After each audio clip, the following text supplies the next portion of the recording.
संपादकीय शराबबंदी की नाकाम नीति।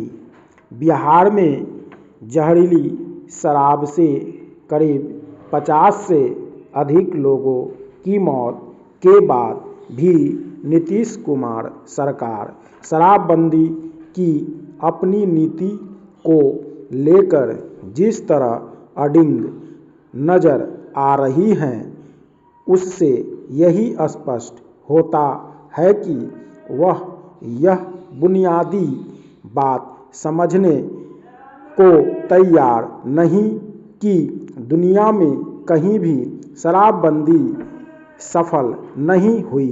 इस पर हैरानी नहीं कि यह बिहार में भी नाकाम है। भले ही पुलिस प्रशासन शराब की अवैध बिक्री रोकने के लिए पूरा जोर लगाए रहता हो, लेकिन सच यही है कि वह कहीं अधिक आसानी से उपलब्ध नहीं है। शराब की अवैध बिक्री के धंधे ने एक उद्योग का रूप ले लिया है और वह मांग पर वांछित स्थान पर पहुंचाई जा रही है। इससे न तो शासन अनभिज्ञ हो सकता है और न ही प्रशासन। शराबबंदी की नाकामी का पता अवैध तरीके से शराब की बिक्री के आरोप में गिरफ्तार किए जाने वाले लोगों की संख्या से भी चलाता है और शराब पीने वालों की पकड़ धकड़ से भी।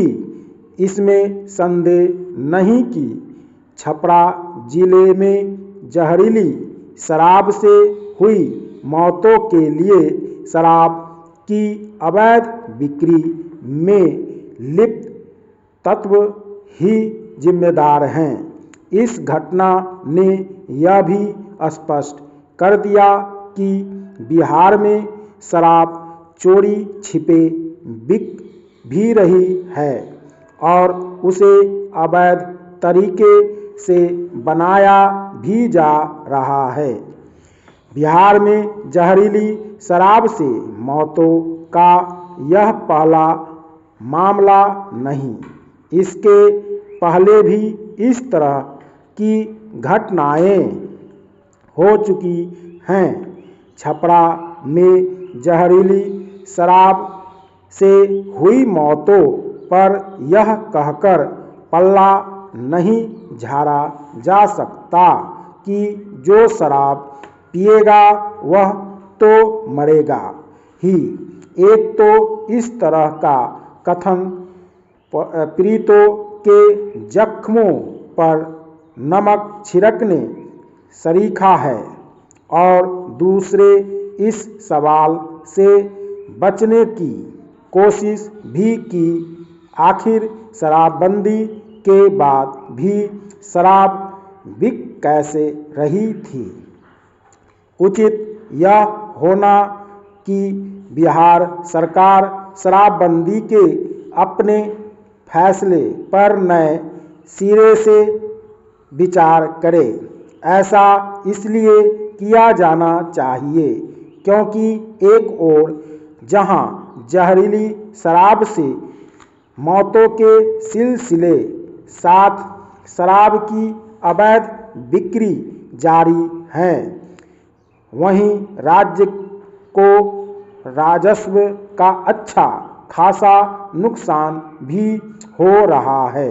अब तो यह भी नहीं कहा जा सकता कि शराबबंदी से किसी तरह का राजनीतिक लाभ मिला है।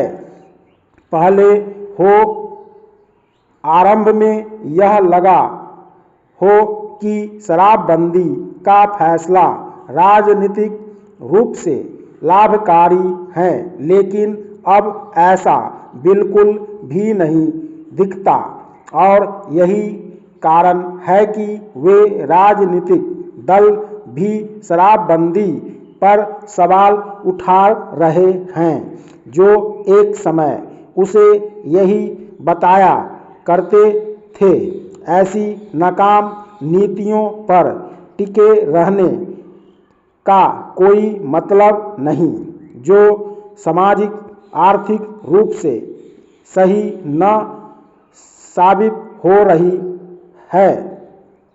शराबबंदी के मामले में गुजरात को भी चर्चा होती है, लेकिन इसकी अनदेखी नहीं की जानी चाहिए कि वहाँ की नीति बिहार से भिन्न है। स्टॉप।